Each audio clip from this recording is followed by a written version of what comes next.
பிரவீன் சக்கரவர்த்தி, ஜோதிமணி, மாணிக்கம் டாகூர், வேலுச்சாமி, அழகிரி, கார்த்திக் சிதம்பரம் போன்ற RSS sleepers மத்தியில ஒரு உண்மையான, துணிச்சலான, நேர்மையான காங்கிரஸ்காரரை பார்க்கணும்னா, கண்டிப்பா இந்த வீடியோ பார்க்கணும். சகோதரர் அலீம் அல் புகாரி ரொம்ப தெளிவாக தமிழ்நாட்டை எதிர்நோக்கி இருக்கும் ஆபத்தை விளக்கமா சொல்லியிருக்கிறார். அவரை மனதார பாராட்டி வாழ்த்தி வரவேற்போம். அடுத்து ஒரு கால் திமுக ஆட்சியை இழந்தால், ஒரு கால் அதிமுக ஆட்சி அமைத்தால், இப்ப கூட வேணா சேர்த்துக்கங்க, உங்க வாதத்தின்படி வர்றேன், விஜயும் ஆட்சி அமைத்தால் அப்போது நடக்கக்கூடிய ஆட்சி என்பது நேரடியாக RSS ஆட்சியாக இருக்கும். அது எனக்கெல்லாம் பிஜேபி வந்துடும் பயமுறுத்துறாரு, அப்படி எல்லாம் ரொம்ப லேசான விஷயம் இல்ல கண்ணா. பிஜேபி வந்தா பயமுறுத்திடும்னா பில்கிஸ் பானு வீட்டு கதவை தட்டி கேளு, பிஜேபி வந்தா எப்படி இருக்கும்னு. இப்ப உன்னாவ் ரேப் விக்டிம் உடைய குல்பார் சிங் வெளியே வந்தானே, இன்னைக்கு சுப்ரீம் கோர்ட் அவனை வந்து ஸ்டே பண்ணி திரும்ப அந்த ரிலீஸ வந்து தடை பண்ணிருக்கு. அந்த பாதிக்கப்பட்ட பெண்ணை கேளு, பிஜேபி எப்படி பண்ணுவான்னு தெரியும்.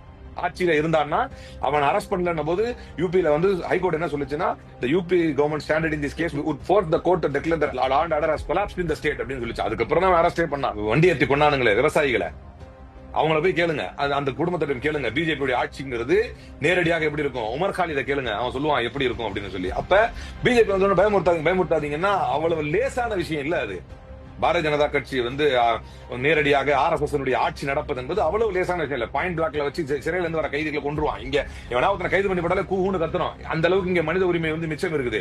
ஜெயில இருந்து வெளியே வர்றாங்க முன்னாள் MP, முன்னாள் MLA, முன்னாள் MP இருந்தவங்க, முன்னாள் MLA இருந்தவங்க ஆஸ்பத்திரி வெளியே போறான், பாயிண்ட் பிளாக் வச்சு சொல்றாங்க. யூபியில பிஜேபி ஆட்சி எப்படி இருக்குன்னு பார்த்து தெரிஞ்சுக்கங்க. பிஜேபி ஆட்சியில் தான் ஹரேன் பாண்டியா என்கின்ற மினிஸ்டர் கொல்லப்பட்டார். மோடியுடைய கேபினெட்ல, மோடியுடைய அமைச்சரவையில் இருந்த மினிஸ்டர் கொல்லப்பட்டார். இன்னை வரைக்கும் எப்படி செத்தாருன்னு தெரியாது. சொராபுத்தின் போலி என்கவுண்டர் எப்படி நடந்ததுன்னு தெரியாது.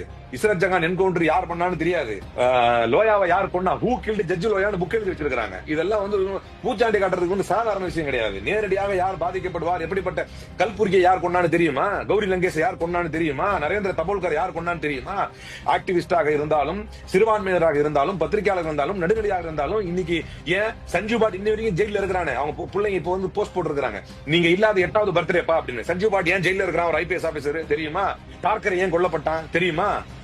இப்ப இவ்வளவு விஷயங்களும் எங்க நடந்துச்சு, யார் ஆட்சியில நடந்துச்சு.